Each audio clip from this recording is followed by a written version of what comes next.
আউযু বিল্লাহি মিনাশ শাইতানির রাজিম। বিসমিল্লাহির রহমানির রহিম। আসসালামু আলাইকুম ওয়া রাহমাতুল্লাহি ওয়া বারাকাতুহু। প্রিয় বন্ধুগণ, আল্লাহর কাছে আপনাদের সুস্থতা কামনা করে আপনাদের আন্তরিক কৃতজ্ঞতা ও ভালোবাসা প্রকাশ করে শুরু করছি আজকের আয়োজন। আজকের আপনাদের জন্য যা থাকছে, ইমানের ৭৭ শাখার ১০ নম্বর হলো হজ ও উমরা পালন করা। কোরআন, হাদিস ও ইমামদের থেকে দলিল পরিবেশনায় আমি আসাদুল্লাহ ফকির। প্রিয় বন্ধুগণ, ইসলামের ৫টি স্তম্ভের মধ্যে কালেমা, নামাজ, রোজা, হজ, জাকাত, এই ৫টি স্তম্ভই হচ্ছে যেটি ইসলামের খুঁটি, ইসলামের ভিত্তি।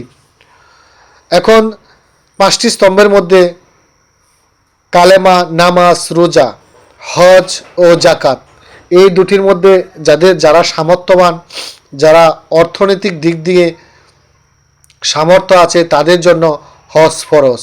এবং রোজাও যারা রোজার জন্য সত্য হচ্ছে, বয়স হতে হবে এবং রোজার জন্য ফিট হতে হবে।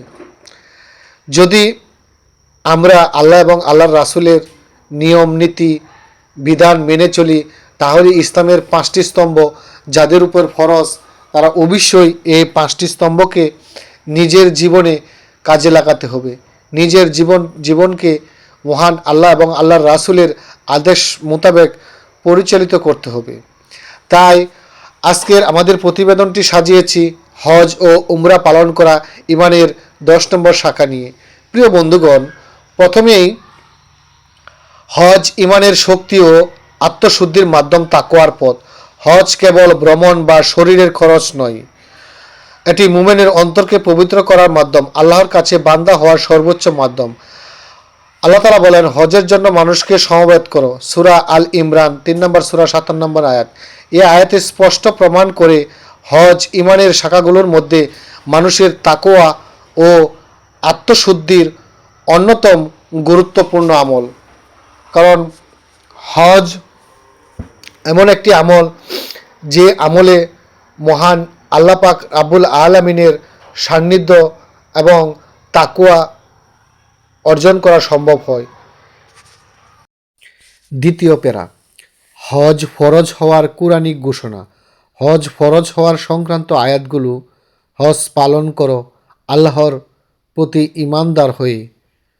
আল ইমরান ৩ নম্বর সূরা ৯৭-৯০ নম্বর আয়াত। যে ক্ষমতা রাখে সে যেন হজ সম্পন্ন করে। আল বাকারা ১৯৭ নম্বর আয়াত। এই আয়াতগুলো হজের ফরজ হওয়ার এবং আল্লাহর সন্তুষ্টি অর্জনের মর্যাদা প্রতিষ্ঠিত করে। তাই মহান আল্লাহ পাক রাব্বুল আলামিনের কোরআনের আয়াতগুলোকে আমাদের মানা ফরজ। তৃতীয় প্যারা, হজ পাপ ও নেকি নির্ধারণের শক্তি। হজ মানুষের নফসকে নিয়ন্ত্রণ, পাপ থেকে বিরত থাকা ও আল্লাহর দিকে মনোযোগের শিক্ষা দেয়। রাসূল সাল্লাল্লাহু আলাইহি সাল্লাম বলেন, হজের সময় সৎকর্ম বৃদ্ধি পায় এবং পাপ মুছে যায়। সহিহ মুসলিম হাদিস নাম্বার ১৩৭৯। ৪. হজ আল্লাহর জন্য বিশেষ ইবাদত। হাদিসে কুদসিতে আল্লাহ বলেন, হজ আমার জন্য এবং আমি নিজেই এর প্রতিদান দিব। মুসনাদ আহমদ হাদিস নাম্বার ২১৩৫। এটি প্রমাণ করে হজ একান্ত আল্লাহর সন্তুষ্টি অর্জনের জন্য, অন্য কারো জন্য নয়। পঞ্চম প্যারা, হজ মানুষকে জান্নাতের দিকে নিয়ে যায়। রাসূল সাল্লাল্লাহু আলাইহি সাল্লাম বলেন, হজকারী এবং সৎভাবে হজ সম্পন্নকারী জান্নাতে প্রবেশ করবে পাপ মুক্ত হয়ে। সহিহ বুখারী ১৫১১, মুসলিম ১২২২। এতে বোঝা যায় হজ ইমানের বিশেষ শাখা, যার মাধ্যমে জান্নাতের সম্মান অর্জন হয়। ষষ্ঠ প্যারা, ৪ মাযহাবের ইমামগণের মতামত। ইমাম আবু হানিফা রহমতুল্লাহ আলাই বলেন, হজ না রাখা গুরুতর গুনাহ, হজ না করা গুরুতর গুনাহ, আর অর্থনৈতিক সক্ষমতা থাকলে ফরজ। হিদায়া কিতাবুল হজ। ইমাম মালিক রহমতুল্লাহ আলাই বলেন, হজ মানুষের চরিত্র ও নফস শুদ্ধ করার প্রধান মাধ্যম। মুয়াত্তা মালিক। ইমাম শাফি রহমতুল্লাহ আলাই বলেন, হজ নেকি অর্জন ও তাকওয়ার পথ। আল উম্ম। ইমাম আহমদ ইবনে হাম্বল রহমতুল্লাহ আলাই বলেন, হজ গোপন ইবাদত, নিয়ত ও সওয়াব শুধুই আল্লাহ জানেন। মুসনাদে আহমদ। চার মাযহাবের ইমামগণ তাদের মতামত থেকে বোঝা যায় হজ খুবই গুরুত্বপূর্ণ একটি ফরজ ইবাদত যদি সক্ষমতা থাকে। তাই হজ পালন করা মুসলমানদের জন্য একান্তই জরুরি। সপ্তম, রাসূল সাল্লাল্লাহু আলাইহি সাল্লাম ওনার হজকে কেন্দ্র করে সুন্নাহ হজের নিয়ত সঠিকভাবে করা, তাওয়াফ ও সাই সুন্নত অনুযায়ী পালন, মিনারার কাজ ও সাই পরিপূর্ণ করা, হজের সময় বিশেষ দোয়া ও জিকির, এসব সব সহিহ হাদিসে প্রমাণিত। অষ্টম, অলি আউলিয়াদের হজের ফজিলত বিষয়ে বক্তব্য।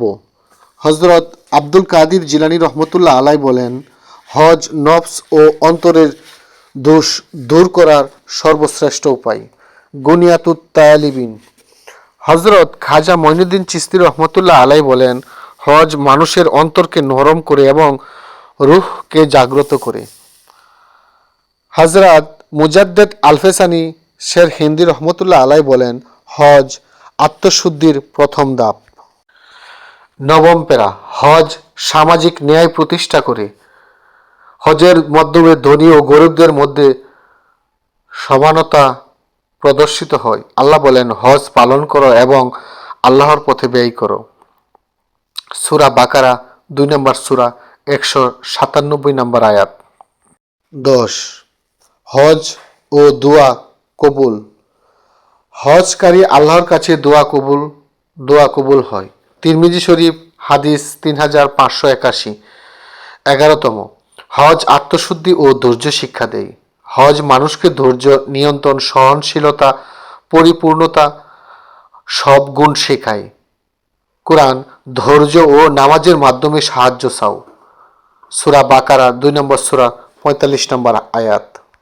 12, হজ ইমানের সম্পূর্ণতা প্রকাশ করে। ইমানের 77 শাখার মধ্যে হজ করা ইমানের পরিপূর্ণতার অন্যতম বড় শাখা। এটি শুধু শারীরিক কাজ নয়, বরং আল্লাহর সামনে বিনয়, আত্মসমর্পণ ও আনুগত্যের প্রকাশ। হজ যারা সামর্থ্যবান ব্যক্তি আছেন তাদের জন্য হজ, কিন্তু যারা হজের স্থান মক্কা মদিনার কাছাকাছি আছে, যারা যেতে পারছে, স্বাস্থ্য ভালো, তাদের জন্য হজ করা খুবই জরুরি। এবং যারা দূর দেশ থেকে আছে তাদের যদি হজ করার মতো সামর্থ্য এবং শারীরিক সক্ষমতা থাকে, অবশ্যই হজ পালন করতে হবে। মহান আল্লাহ পাক রাব্বুল আলামিন যেন আমাদের সবাইকে হজ করার তৌফিক দান করুন, আমিন।